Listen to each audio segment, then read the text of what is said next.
जय गुरु जी। जय गुरु जी संगत जी। गुरु जी इस रहमत चैनल पे आप सभी संगत का स्वागत है। हम सभी संगत के मन में महाराज को लेके बहुत जिज्ञासा रहती है। महाराज के बारे में हर रोज हम नई बातें सीख और समझ रहे हैं और यही कोशिश रहती है हम सभी की तरफ से कि महाराज को हम और अधिक जान सकें। कुछ ऐसी ही कोशिश आज हमें लेकर आई है। महाराज के बचपन के सहपाठी रह चुके, गुरु महाराज के दोस्त रह चुके, गुरु महाराज की बहुत वडभागी संगत ढींसा अंकल, जिन्हें ये सौभाग्य मिला कि वो महाराज के साथ पढ़ाई कर सकें, महाराज के साथ वक्त बिता सकें। संगत जी, बहुत ही प्यारा और बेहद ही खास सत्संग है। आप सभी से विनती करूंगी, बहुत ध्यान से इस सत्संग को जरूर सुने और पूरा अंत तक सुने। इसे बाकी संगत तक के साथ भी जरूर साझा करें ताकि आप ही के साथ बाकी संगत का भी कल्याण हो सके। जय गुरु जी। हम 6th क्लास से लेके 10th तक मैं गुरुजी के साथ पढ़ा हूँ। इधर हमारे से सिर्फ 2 किलोमीटर आगे है सरकारी हाई स्कूल था बुरथला मंडेर।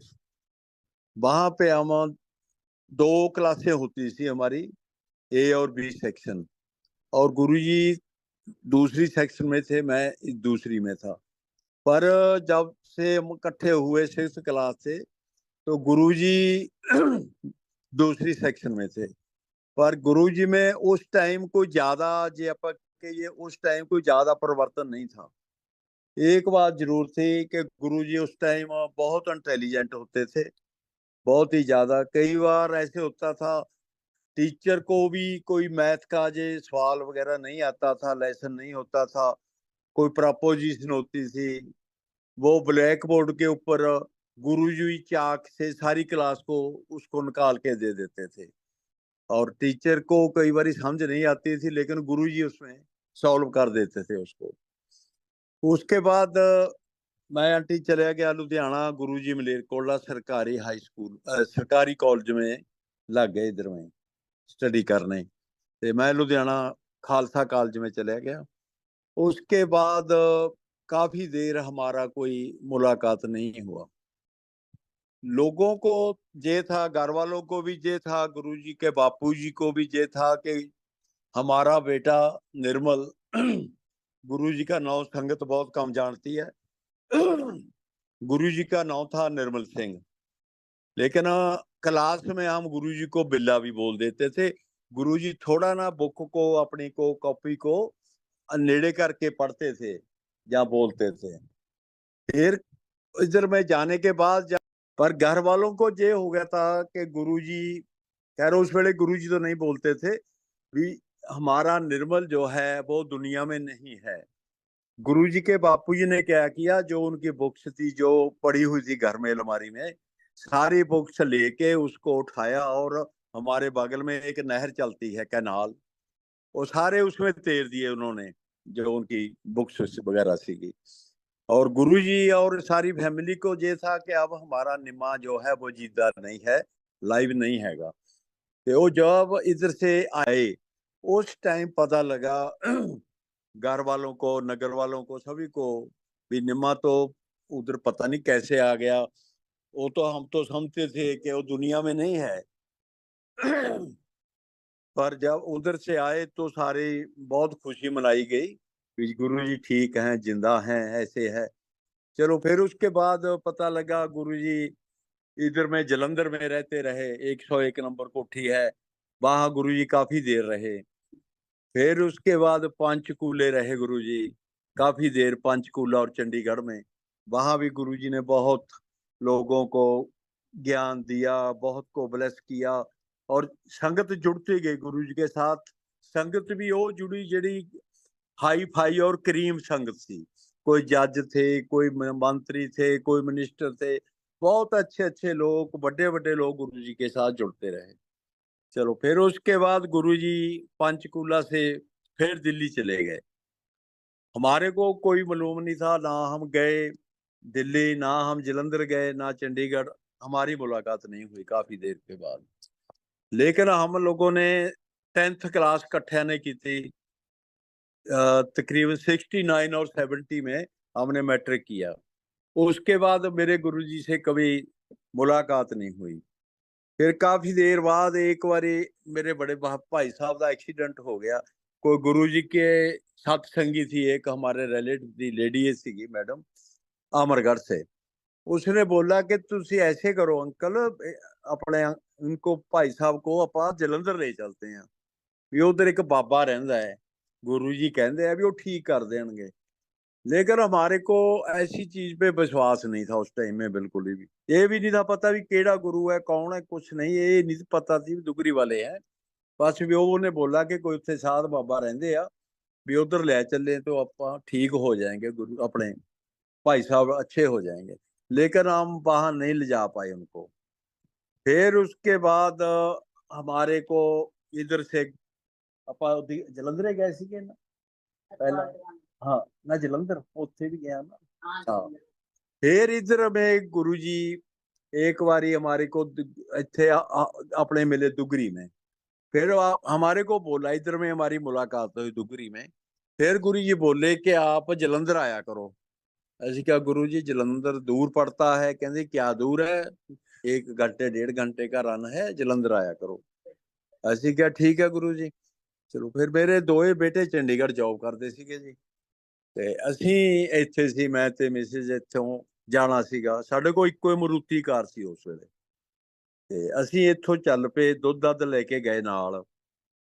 ਤੇ ਉਧਰੋਂ ਬੇਟੇ ਨੇ ਲੁਧਿਆਣੇ ਉਤਰਨਾ ਸੀ, ਸਮਰਾਲਾ ਚੌਕ ਪੈਂਦਾ ਹੈ, ਉੱਥੋਂ ਅਸੀਂ ਉਹਨਾਂ ਨੂੰ ਕਲੈਕਟ ਕਰਨਾ ਸੀਗਾ। ਤੇ ਅਸੀਂ ਉੱਥੇ ਜਾ ਕੇ ਥੋੜੀ ਦੇਰ ਵੇਟ ਕਰੀ, ਬੱਸ ਲੇਟ ਹੋ ਗਈ ਉਹਨਾਂ ਦੀ। ਚਲੋ ਅਸੀਂ ਗਏ ਉੱਥੇ, ਜਲੰਧਰ ਪਹੁੰਚ ਗਏ। ਜਦੋਂ ਜਲੰਧਰ ਪਹੁੰਚੇ ਤਾਂ ਗੁਰੂ ਜੀ ਕਹਿੰਦੇ ਕੀ ਗੱਲ ਸਰਪੰਚ ਲੇਟ ਆਏ ਹੋ? ਮੈਂ ਸਰਪੰਚ ਵੀ ਰਿਹਾ ਪਿੰਡ ਦਾ 10 ਸਾਲ, ਉਹ ਮੈਨੂੰ ਕਈ ਵਾਰੀ ਸਰਪੰਚ ਕਹਿ ਦਿੰਦੇ ਸੀ। ਮੇਰੇ ਫਾਦਰ ਸਾਹਿਬ ਪੁਲਿਸ ਵਿੱਚ ਥੇ, ਕਈ ਵਾਰੀ ਮੈਨੂੰ ਠਾਣਾ ਕਹਿ ਦਿੰਦੇ ਸੀਗੇ। ਠਾਣੇ ਦੇ ਤੂੰ ਲੇਟ ਆਏ ਹੋਇਆ, ਕਈ ਵਾਰੀ ਕਿਸੇ ਢੰਗ ਨਾਲ ਬੁਲਾਉਂਦੇ ਸੀ, ਕਦੇ ਕਿਸੇ ਗੱਲ ਨਾਲ।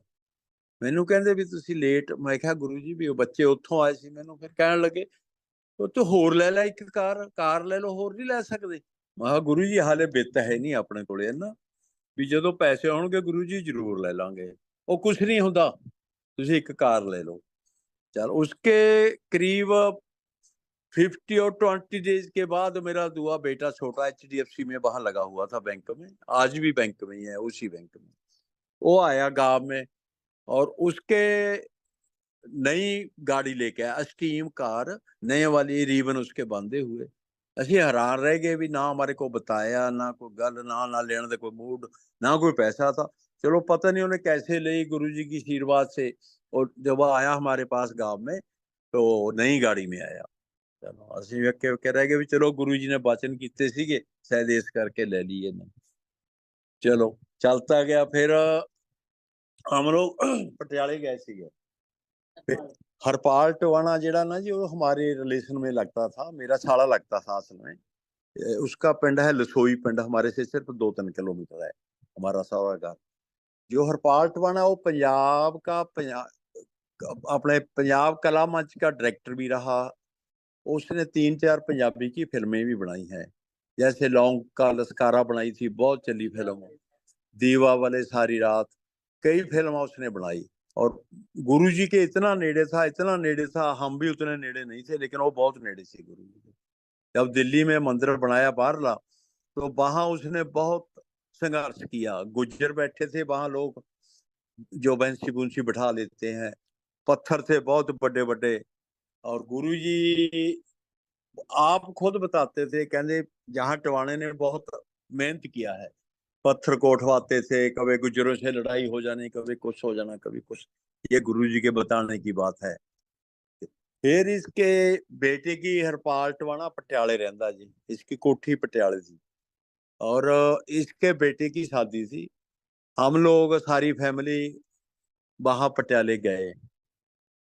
बुलाया था, हमारे को जाना ही था। जब पटियाले पहुंचे तो गुरु जी उधर आसन लगाई, एक चेयर पे बैठे थे, साइड में बाजे बूजे बज रहे थे दूसरे बाजे वाले। और बहुत ही संगत, जिदे विच आपां कह लो जी, जज भी थे, मंत्री भी थे, और उसमें फिल्मां दे हीरो राज बब्बर वगैरह, दारा सिंह, काफी संगत थी बहुत ज्यादा।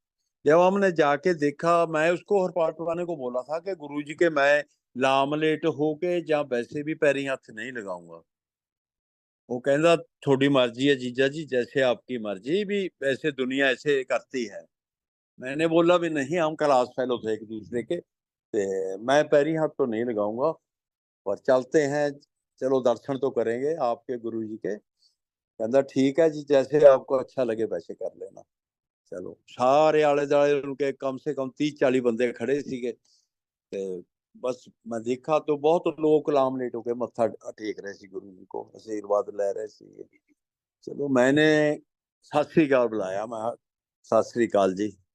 चलो गुरु जी ने उसी टाइम अपना हाथ बढ़ाया मेरी ओर। हाँ, कहते की हाल है बलविंदर सिंह। मैं कहा गुरु जी बहुत बढ़िया बहुत बढ़िया, कैसे है, ठीक है। फिर सारी संगत को इंट्रोड्यूस कराया, he is my class fellow mister Balwinder Singh. ਤੇ फिर मेरे को उधर को इंट्रोड्यूस कराया, ये सो है, सो एंड सो है, फलाना है। जिस जिसके मेन आले वाले बंदे खड़े थे उनकी भी इंट्रोडक्शन करवाई मेरे से, ये वो है ये है। चलो उस टाइम मेरी असल में पहली मुलाकात थी गुरु जी से उधर की। चलो उसके बाद फिर गुरु जी ने बोला कि आप लोग दिल्ली आया करो। मैं क्या गुरु जी दिल्ली तो बहुत दूर है। कहते कुछ नहीं होता, 5-7 घंटे में पहुंच जाओगे, कितनी दूर है। उस टाइम में दिल्ली में कोई पुल पड़ नहीं लगे सीगे। मैं क्या कोई नहीं गुरु जी, आएंगे किसी दिन। फिर हम जो पहली बारी गए तो गुरु जी एम्पायर स्टेट रहते थे। हम एक गाड़ी हमारे पास थी, एक दूसरे बलबीर सिंह की। एक गाड़ी में लाइट के आगे पीछे होने से वो क्रॉस करके हम पीछे रह गए, रेड लाइट हो गया तो आगे चले गए। हमारे को कुछ उसके बारे इल्म नहीं था, कहाँ गुरु जी का है तेरा मंदिर, कहाँ है, कहाँ पैर स्टेट, कहाँ कुछ भी नहीं मालूम था। फिर मैंने इसी को, जिसने हमारे को हरपाल टवाने ने कहा था भी गुरु जी के पास जाके आओ, मैंने उस पीसीओ पे गया, साथ में उसको फोन किया। मैं कहा हरपाल यार तू चंगा सानू दिल्ली भेजिया, ये तो बहुत मुश्किल है काम, असीं तां अगे पिछे हो गया, सानू नहीं पता भी कित्थे जाना। आगे अंपायर स्टेट पहुंच गए। फिर हमारे को ये मालूम नहीं था कि गुरु जी का मत्था टेकना है, कैसे टेका जाता है, कि पैसे रुपये रख के मत्था टेकना है या कैसे फूलों से या कुछ कुछ भी मालूम नहीं था। तो हम तो वैसे ही चले गए खाली हाथ। असी गए अंदर, गुरु जी अंदर बैठे हुए थे। वो पहले एक ना साइड में गुरु जी के कमरे में लगा हुआ था रैक सा, वहां बैठते थे कुर्सी में। उस टाइम बैठते थे जब सारी संगत आ जाती थी, फिर अपना पूरा ड्रेस करके उधर में बैठते थे। चलो जब अंदर गए तो देखा भी गुरु जी सामने बैठे हैं, तो हम लोगों ने मत्था टेका।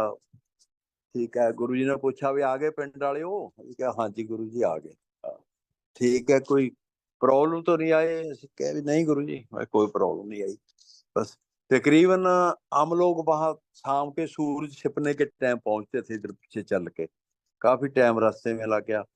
चलो देखा तो गुरु जी ने बोला उसको, अपने किचन वाले को, जो इनका लांगरी था, भाई चाय पिलाओ, संगत है पिंड से आए हैं। चाय बाय पिया। उसके बाद सारी संगत जुड़नी शुरू हो गई। संगत जुड़ती गई। सारे बंदे कोई गुरु जी के पास में, हम तो पीछे में बैठ गए भी गुरु जी कहेंगे कुछ, पिछली साइड में ही बैठे, गुरु जी के पास नहीं, थोड़ा पीछे हट के बैठ गए। पूरा उसका अंपायर स्टेट का जो हाल था लॉबी का, सारा भर गया। कुछ सीढ़ी में बैठ गए लोग। जब गुरु जी ने शुरू किया भी हाँ भाई कौन कहाँ से कैसे है, लेकिन हमारे से नहीं कोई बात हुआ। बस पहले पहले जितना सत श्री अकाल हो गया तो हो गया। और उसके बाद उधर तो वापस होते ही आगे से। हाँ, ते फिर उस रोज हमने सत्संग किया। फिर रात को गुरु जी को बोला भी गुरु जी हम तो जाएंगे। फिर गुरु जी बोले कि थोड़ा आप ठहर जाओ एक बारी। पहले तो चाय पिया, फिर सारे को संगत को लंगर होता था, जैसे अब भी चलती है प्रथा।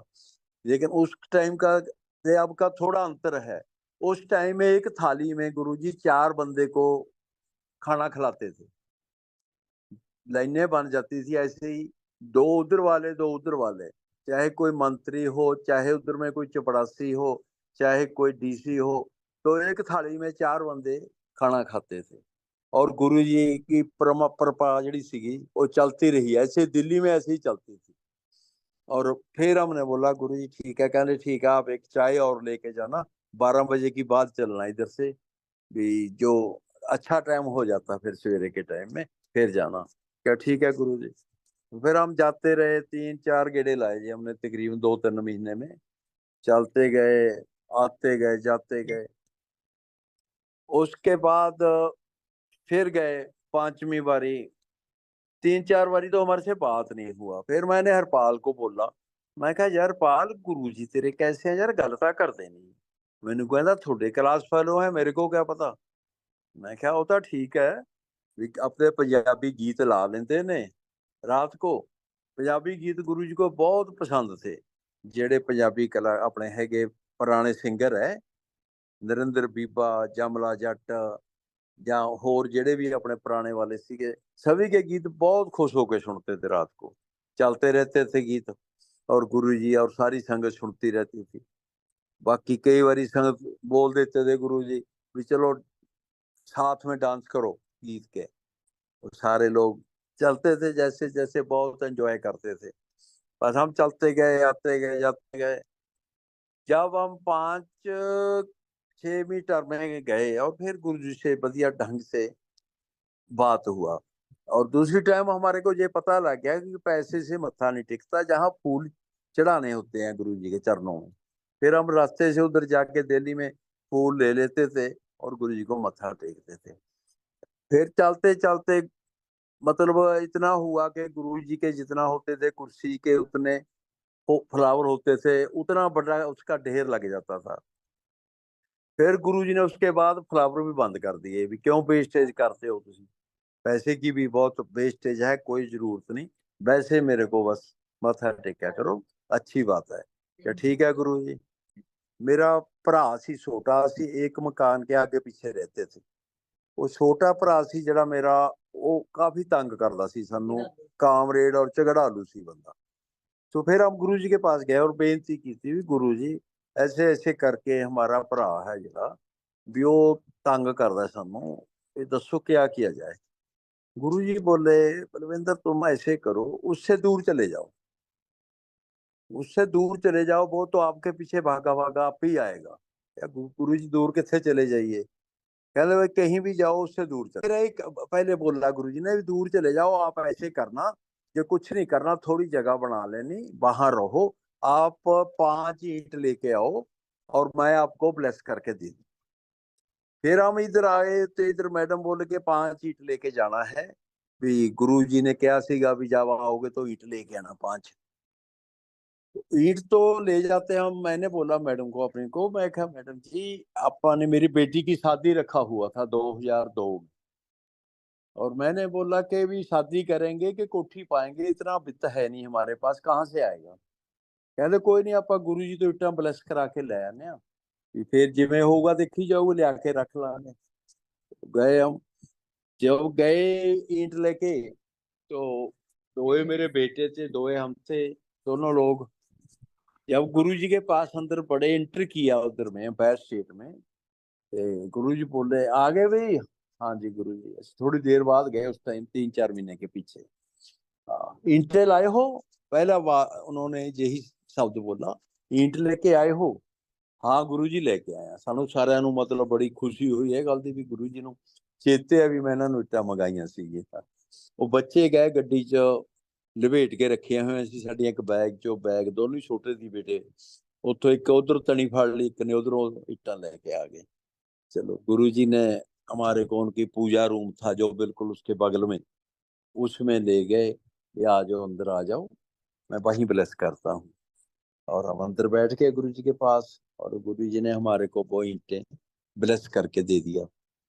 फिर हमने ले आके कुछ टाइम फिर ईंटें घर में रख दी वैसे ही कि ਹੁਣ अब है नहीं, अब हमारे पास हिम्मत नहीं है कि कोठी या मकान बनाए, कि चलो देखेंगे, गुरु जी ने ब्लेस तो कर दिया ठीक है, जैसे जैसे बोला वैसे कर लेंगे, पर अब नहीं हो पाएगा।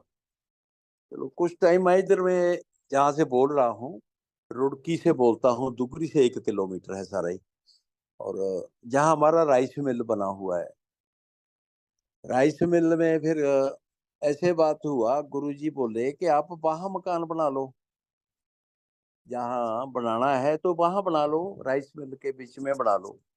गुरुजी बनाएंगे, बना लेंगे जी, अभी शादी करनी है। कोई बात नहीं, सब कुछ हो जाएगा, शादी भी हो जाएगी, कहते कि वहां बना लो। बस फिर क्या किया हमने जी, पैसे कुछ तो है नहीं थे। हमारे पास ट्रक था राइस मिल में। ट्रक से हमने 2 ट्रक रेते के मंगा ले, जींद के 2 ट्रक बजरी के मंगा ले। और बगल में हमारे ईंट का भट्ठा है, दुगती के बगल में ही, उधर से 50 ईंट मंगा ली कि चलो खाली नहीं है, पट के नहीं है भर के उसमें भरत भुरत पा लेंगे, इतना करके छोड़ देंगे। तो सामान मंगा के फिर थोड़ी देर हम अ, चुप कर गए भी, चलो कर सामान आ गया थोड़ा, फिर शुरू करेंगे। चलो फिर गुरु जी ਦੇ ਫੇਰ ਨਾ ਟਿਕਿਆ ਗਿਆ ਸਾਤੋਂ, ਕਹਿੰਦੇ ਵੀ ਈਂਟ ਵੀ ਮੰਗਾਈ ਆ, ਵੀ ਚਲੋ ਨਹੀਂ ਨਹੀਂ ਭਰ ਲਓ। ਫਿਰ ਅਸੀਂ ਇੱਕ ਠੇਕੇਦਾਰ ਸੀ, ਛੋਟੇ ਬੇਟੇ ਦਾ ਮਤਲਬ ਦੋਸਤ ਸੀ, ਕਲਾਸ ਫੈਲੋ, ਉਹਦੇ ਫਾਦਰ ਸੀਗੇ। ਉਹਨੇ ਉਹਨੂੰ ਲਿਆ ਕੇ ਜਿੱਥੇ ਮਾਰਕੇਸ਼ਨ ਜੀ ਕਰਾ ਲਈ, ਨਕਸ਼ਾ ਲਿਆਇਆ ਵੀ ਐ ਕਰਕੇ ਬਣਾ ਲਿਓ। ਉਹਨੂੰ ਵੀ ਮੈਂ ਉਹਦੇ ਗਲ ਪੈ ਗਿਆ। ਉਹ ਮੈਂ ਕਿਹਾ ਤੂੰ ਤਾਂ ਕਮਲਾ ਹੋਇਆ, ਆਪਣੇ ਕੋਲ ਬੇਟੇ ਪੈਸੇ ਤਾਂ ਹੈ ਨਹੀਂ, ਵੀ ਹਾਲੇ ਕਿੱਥੋਂ ਬਣੂ। ਕੋਈ ਗੱਲ ਨਹੀਂ, ਕਹਿੰਦਾ ਡੈਡੀ ਨਹੀਂ ਬਣਾਵਾਂਗੇ ਆਪਾਂ, ਨਿਓ ਭਰ ਲਓ। ਮੈਂ ਕਿਹਾ ਚਲੋ ਨਿਓ ਭਰ ਲਓ। ਚਲੋ ਮਾਰਕੇਸ਼ਨ ਜੀ ਕਰਾ ਲਈ ਜੀ, ਅਸੀਂ ਨਿਓ ਨੂੰ ਪਟਾ ਲਈ। ਨਿਓ पटा के ठेकेदार आ गया, सीमेंट ले आए थोड़ा 100 का थैला। लेबर उसने पटियाले से भेज दिया ठेकेदार ने, ਤੇ ਕੰਮ शुरू कर लिया नींव पट्टन ਦਾ भरन ਦਾ। फिर मेरे दिमाग में कीड़ा था कि गुरु जी के जो नया मंदिर है उसके नीचे गुरु जी ने बड़े मंदिर, हाँ, वो बनाया हुआ अपना बेसमेंट बनाई हुई है। ਤੇ मैं ठेकेदार को बोला भी फिर ऐसे कर यार, तू थले थोड़ी बेसमेंट बना दे, ਉੱਪਰ ਆਪਾਂ ਨੀਆਂ ਨੀਆਂ ਭਰ ਲਾਂਗੇ, ਅਸੀਂ ਬੇਸਮੈਂਟ में ਰਹਿਣ ਲੱਗ ਜਾਾਂਗੇ। ਠੇਕੇਦਾਰ ਕਹਿਣ ਲੱਗਿਆ ਜੀ ਫਿਰ ਆਪਾਂ ਥੱਲੇ ਜੇ ਪਹਿਲਾਂ ਤਿਆਰ ਕਰ ਲਿਆ, फिर ऊपर करेंगे, फिर सब को नीचे जाएगा। ये ऐसे करो, आपा एक मंजिल खड़ी कर लो ऊपर में। जो ऐसे गुरु जी का उधर से आशीर्वाद था। और फिर हमने सोचा भी चल ठीक बात है तुम्हारी, एक मंजिल और बना लो। उसके बनाते बनाते वो बोला कि जो लॉबी है वो तो 2 मंजिल के ऊपर होगी, एक की नहीं, वो तो 2 मंजिल के ऊपर छत पड़ेगी उसकी।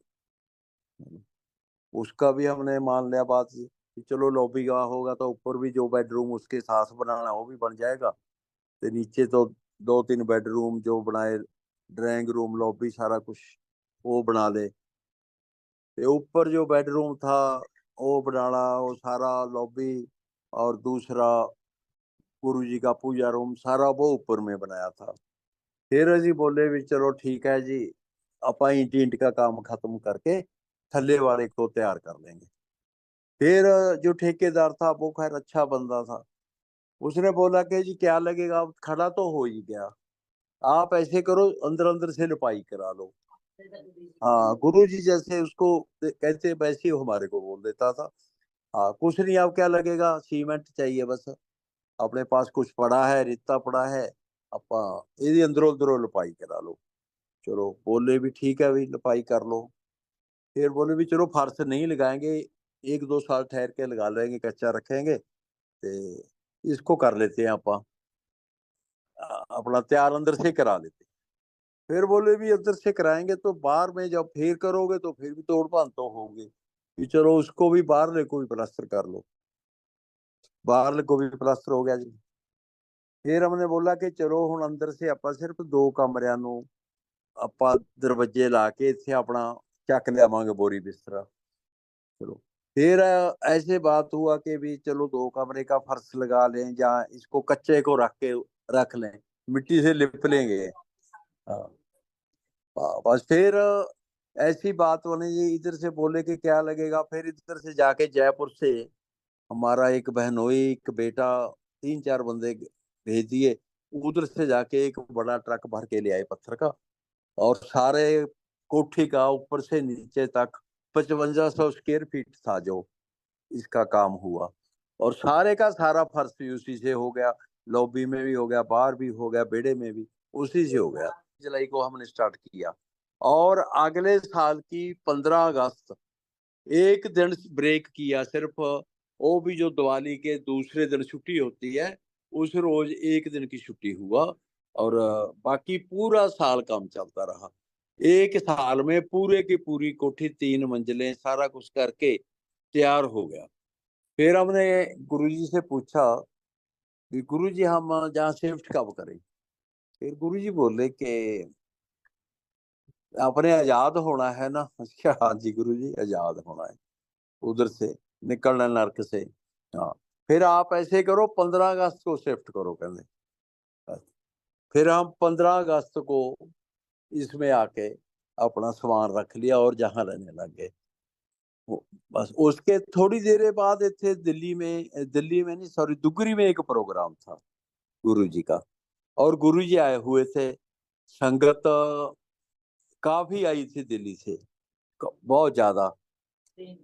प्रेम सिंह थे, 2-3 आईएएस ऑफिसर थे, एक दो लक्ष्मी आंटी होनी, पंकज अंकल थे। हाँ जी, मतलब नारंग अंकल, पूरे फैमिली, बच्चे सारे आए हुए थे। हाँ चलो, कुकी आंटी, पुरानी संगत में बहुत संगत आई हुई थी। और जब उधर दुगरी में से संगत को गुरु जी ने बोला, रविंद्र कितने बंदे भेज दें उधर में। मैं कहा गुरु जी थोनू पता, मेरे को क्या बोलूं। कहते फिर ठीक है 10 फैमिली जाएगी। मैं कहा ठीक है गुरु जी जिन्हें मर्जी भेज दो।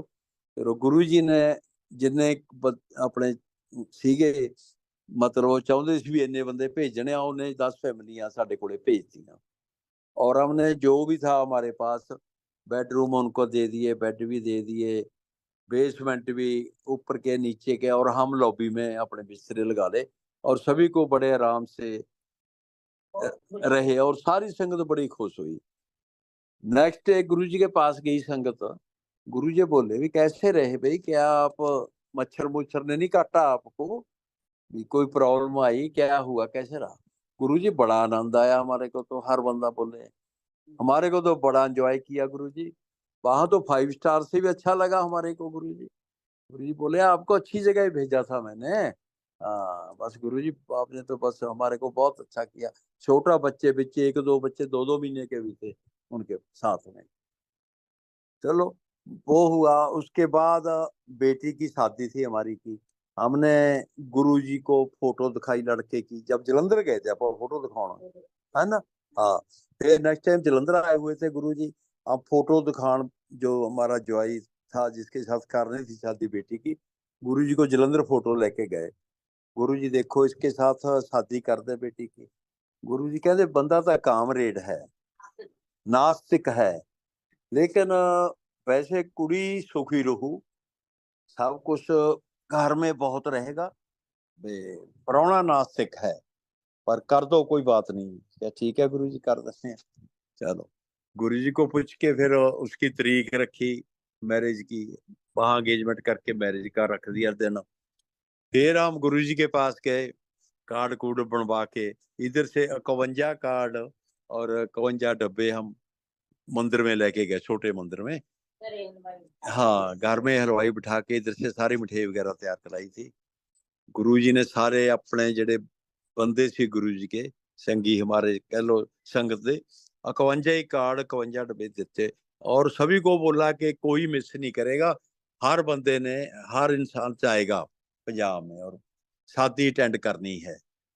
हाँ, ऐसे हुआ। ऐसे दो ही बेटे थे, उनकी जो शादी हुई वो भी गुरु जी के पूछ कर हुई। फिर गुरु जी बेटे की शादी करना है, वो फोटो दिखाई, वो भी बोल दिया कि जी चलो ठीक है कर लो। फिर छोटे की थी, वो बोल दिया कि वो टब्बर में नहीं रलेगी कुड़ी, ठीक है वैसे करनी तो कर लो, कोई बात नहीं, पर लड़की टब्बर में नहीं रहेगी, वो टब्बर में बच्चे को भी नहीं रहने देगी। थोड़ी ऐसे है कि चलो ठीक है गुरु जैसे कहते कोई। फिर एक बारी ऐसा हुआ हमारा, उसका जब रिश्ता हुआ छोटे बेटे का, उसके बाद 5-4 महीने के थोड़ा उधर उधर दो फैमिली में गड़बड़ी हो गया। और फिर बेटा कहने लगा भी मैं नहीं कराऊंगा शादी। चलो फिर हमने ये विचार बनाया भी गुरु जी के पास चलते हैं। ये तो गुरु जी बोला भी ठीक है अभी आप लोग कर सकते हैं तो करेंगे, ये गुरु जी ने कह दिया भी ठीक है अब ना करो तो वैसे करेंगे। चलो हमने सोचा भी गुरु जी के पास कल को चलेंगे, सारी फैमिली जाएंगे। ये भी चंडीगढ़ से आ गया बेटा भी। जब जाने लगे तो गुरु जी का लैंडलाइन पे, इधर ही हमारे जो कोठी बना है इसमें लैंडलाइन फोन पड़ा था, उसके ऊपर गुरु जी का फोन आ गया। वो क्या करते हो, इन्हीं से क्या सीखा? ਕੀ ਕਰਦੇ ਹੋ ਗੁਰੂ ਜੀ? ਇੱਕ ਵਾਰੀ ਤਾਂ ਐ ਮਤਲਬ ਹੋਇਆ ਵੀ ਹੈ ਇਹ ਰੱਬ ਕਿਵੇਂ ਆ ਗਿਆ ਆਪਣੇ ਘਰ 1 ਮਿੰਟ ਚ, ਆਪਾਂ ਤਾਂ ਉੱਥੇ ਨੂੰ ਚੱਲੇ ਆ। ਉਹ ਕੀ ਕਰਦੇ ਹੋ ਤੁਸੀਂ? ਅਸੀਂ ਕਿਹਾ ਗੁਰੂ ਜੀ ਤਿਆਰ ਆ, ਬਸ ਤੁਰਨ ਲੱਗਿਆ, ਤੁਹਾਡੇ ਕੋਲੇ ਨੂੰ ਆ ਰਹੇ ਹੋ। ਤੇ ਉਹ ਬੇਟੇ ਨੇ ਚੱਕਿਆ ਫੋਨ, ਪਹਿਲਾਂ ਉਹਨੇ ਆਪਦੀ ਮੰਮੀ ਨੂੰ ਫੜਾਤਾ, ਆਪਦੀ ਨੂੰ। ਚਲੋ ਸਾਰਿਆਂ ਨੂੰ ਗੱਲ ਕੀਤੀ, ਕਹਿੰਦੇ ਅੱਜ ਨਹੀਂ ਆਉਣਾ, ਤੁਸੀਂ ਕੱਲ ਆਇਓ। ਠੀਕ ਹੈ ਗੁਰੂ ਜੀ, ਕੱਲ ਆ ਜਾਾਂਗੇ। ਫਿਰ ਕੱਲ ਦੂਏ ਦਿਨ ਚਲੇ ਗਏ ਜੀ। ਚੱਲ ਦੂਏ ਦਿਨ ਗਏ, ਫਿਰ ਉਹਨਾਂ ਨੂੰ ਪੁੱਛ ਕੇ ਦਿਨ ਵਗੈਰਾ ਸੀ ਜਿਹੜਾ, ਉਹ ਵੀ ਫਾਈਨਲ ਕਰਤਾ, ਮੈਰਿਜ ਹੋ ਗਈ। ਇੱਥੋਂ ਤੱਕ ਕਿ ਜਿਹੜੇ ਪੋਤੇ ਹੋਏ, ਮੇਰੇ ਪੋਤਿਆਂ ਦੇ ਨਾਂ ਵੀ ਮੇਰੇ ਗੁਰੂ ਜੀ ਨੇ ਰੱਖੇ ਨੇ, ਬਲੈਸ ਵੀ ਉਹਨਾਂ ਨੇ ਕੀਤਾ। ਹਾਂ, ਪਹਿਲਾਂ ਦਿੱਤਾ ਬੜੇ ਬੇਟੇ ਦੇ ਬੇਟਾ, ਉਹ ਵੀ ਉਹਨਾਂ ਦੀ ਅਸ਼ੀਰਵਾਦ ਨਾਲ।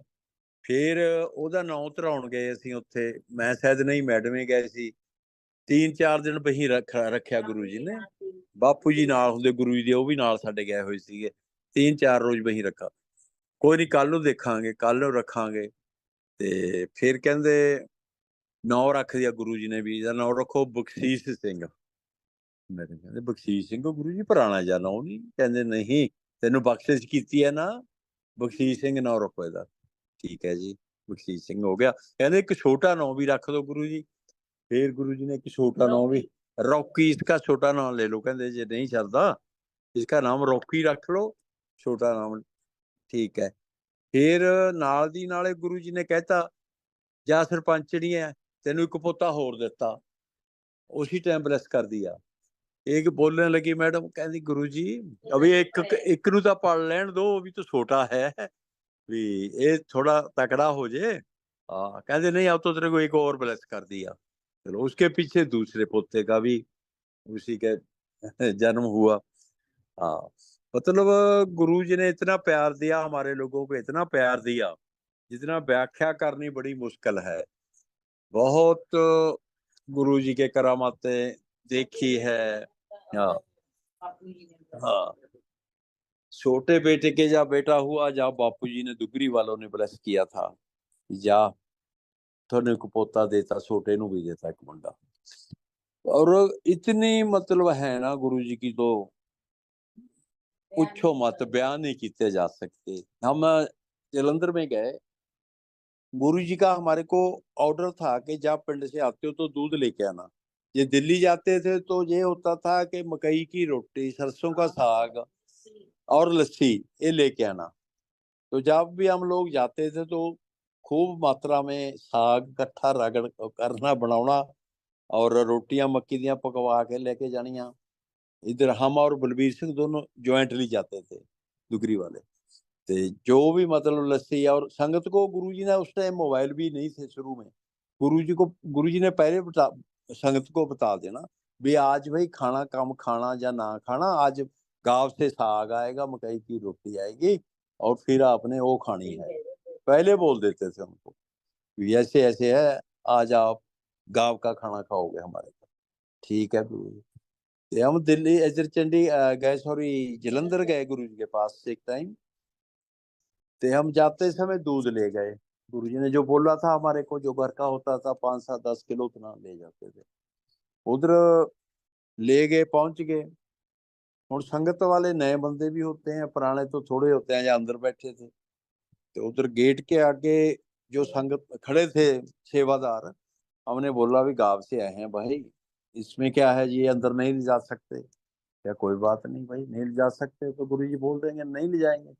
क्या एक बारी भाई तुम गुरु जी से बात करो कि पिंड से आए हैं जी, दूध लेके आए हैं भी, हमने उनको मना कर दिया। क्या उनको भी अगर नहीं कहेंगे तो गाड़ी में रख देंगे। वो कहते ले आओ ले आओ, जल्दी लेके आओ, अंदर लेके आओ। फिर वो बोल रहा फटाफट ले आओ जी, मेरे को कहीं नहीं फटाओ, मैं लेके चलता हूँ। चलो अंदर लेके गए, और वाहवा संगत हुई। साथ ही में बोले कि इसकी अभी खीर बनाओ, सारी संगत पिंड वाले दूध की खीर बनाओ, और संगत को सारी को भोग लगाओ इसका। वो हुआ। फिर इधर में शुरू में हमारे पास भी कोई मतलब कुछ भी नहीं होता था, अगर देख लिया जाए। अब गुरु जी की कृपा इतनी है महाराज की कि हमारे पास 8 से 10 गाड़ी है, बड़ी से छोटी तक। छोटी आल्टो से लेके ऊपर तक 50 लाख की भी गाड़ी है, बीच में जो आ जाती हैं वो भी हैं। चलाने वाले कम हैं, गाड़ियां बहुत ज्यादा हैं। सिर्फ गुरु जी ने ब्लेस किया हुआ है कि गाड़ी ले लो, गाड़ी ले ले, गाड़ी हम खड़ाने को भी था नहीं, इतनी गाड़ी गुरु जी ने दे दिया हमारे को।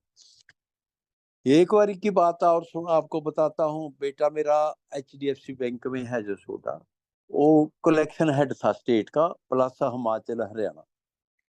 और एक इनका कोई डिफाल्टर था, शिमले के आगे था उसका स्थान जहाँ रहता था, और कोई मुलाजिम वहां जाता नहीं था खेती में। और बेटे ने कहा भी हम तो जाएंगे भाई, मेरा कलेक्शन का काम है, मैं चंडीगढ़ से आया हूँ। उधर से दो बंदे लेके हिमाचल के वो वहां चले गए। वो जाते थे वहां काफी, शिमले से शायद काफी आगे, 40-50 किलोमीटर आगे था उसका मकान था, जो पहाड़ों पहाड़ों में। तो वो चले गए गाड़ी में, और वो गाड़ी ऐसी फंसी, ना आगे ना पीछे, ना उसके दाहिने जगह ना बाएं जगह। वो नीचे शायद पत्थर के नीचे लग गई, वो गाड़ी चल ना पाई उसके आगे। ना कोई इनको कहीं किलोमीटर में, 2-2 किलोमीटर में कोई व्यक्ति भी दिखाई ना दे इनको, भी किसी से कुछ सपोर्ट ले लें। शाम का टाइम हो गया, और ये सोचने लगे भी अब क्या किया जाए, बहुत मुश्किल में फंस गए। इतने में गाड़ी आई पीछे से, एम्बेसडर है। हाँ हाँ हाँ। पहला बेटे को ना अमेरिका से इसके दोस्त का फोन आया। उसने मेरी फोटो गुरुजी के साथ देखी, इसके दोस्त ने, उसने इसको व्हाट्सअप कर दिया बेटे को। वो देखो, इसका नाम निकनेम ड्यूक है, वैसे अरविंदर पाल है, निकनेम ड्यूक। ਉਹ ਦੇਖ ਡਿਊਕ, ਉਹ ਅੰਕਲ ਦੀ ਫੋਟੋ ਗੁਰੂ ਜੀ ਨਾਲ। ਉੱਥੋਂ ਉਹਨੇ ਮਤਲਬ WhatsApp ਤੇ ਇਹਨੂੰ ਪਾਤੀ। ਇਹਨੇ ਉਦੋਂ ਮਤਲਬ ਜਦੋਂ ਗੱਡੀ ਫਸ ਗਈ, ਉਹ ਅਚਨਚੇਤ ਉਦੋਂ ਹੀ ਫੋਟੋ ਪਾਈ। ਇਹ ਦੇਖ ਕੇ WhatsApp ਕੱਢ ਰਿਹਾ ਜਿਹਦਾ ਗੁਰੂ ਜੀ ਦੀ ਫੋਟੋ ਹੈ, ਮੱਥਾ ਟੇਕਿਆ, ਹੱਥ 'ਚ ਮੋਬਾਈਲ ਫੜਿਆ ਹੋਇਆ ਇਹਦੇ, ਵੀ ਡੈਡੀ ਵੀ ਨਾਲ ਨੇ। ਚਲੋ ਉਹ ਟਾਈਮ ਦੇ ਪਿੱਛੇ ਜੀ ਥੋੜੇ ਪਿੱਛੇ ਦੇਖਿਆ, ਮੁੜ ਕੇ ਕੋਈ ਮੈਸਟਰ ਗੱਡੀ ਆ ਰਹੀ ਹੈ। ਇਹ ਕਹਿੰਦੇ ਵੀ ਸ਼ਾਇਦ ਗੱਡੀ ਆਉਂਦੀ ਹੈ, ਵੀ ਆਪਾਂ ਇਹਨਾਂ ਤੋਂ ਹੈਲਪ ਦੀ ਕੋਸ਼ਿਸ਼ ਕਰਦੇ ਹਾਂ ਲੈਣ ਦੀ। ਉਹ ਗੱਡੀ ਆਈ, ਗੱਡੀ ਰੁਕ ਗਈ ਪਿੱਛੇ ਇਹਨਾਂ ਦੇ। ਗੱਡੀ ਰੁਕੀ ਤਾਂ ਇਹਨਾਂ ਨੇ ਰਿਕੁਐਸਟ ਕੀਤੀ, ਉਹਨਾਂ ਨੇ ਪੁੱਛਿਆ ਪਹਿਲਾਂ, ਬਜ਼ੁਰਗ ਬੈਠੇ ਆ ਵਿੱਚ, ਉਹ ਕਿਵੇਂ ਖੜੇ ਹੋ ਬਈ ਤੁਸੀਂ? ਦਿੱਲੀ ਦਾ ਨੰਬਰ ਅੰਬੈਸਡਰ ਦਾ ਜੀ।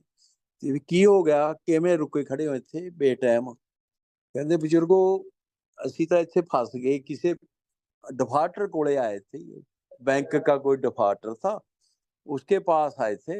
तो हमारी गाड़ी जहाँ फंस गई, ना आगे जाती है ना पीछे, ना कोई इधर में हमारे को धक्का लगाने वाला भी नहीं मिल रहा। हाँ, कहते कोई बात नहीं, मैं लगाता हूँ।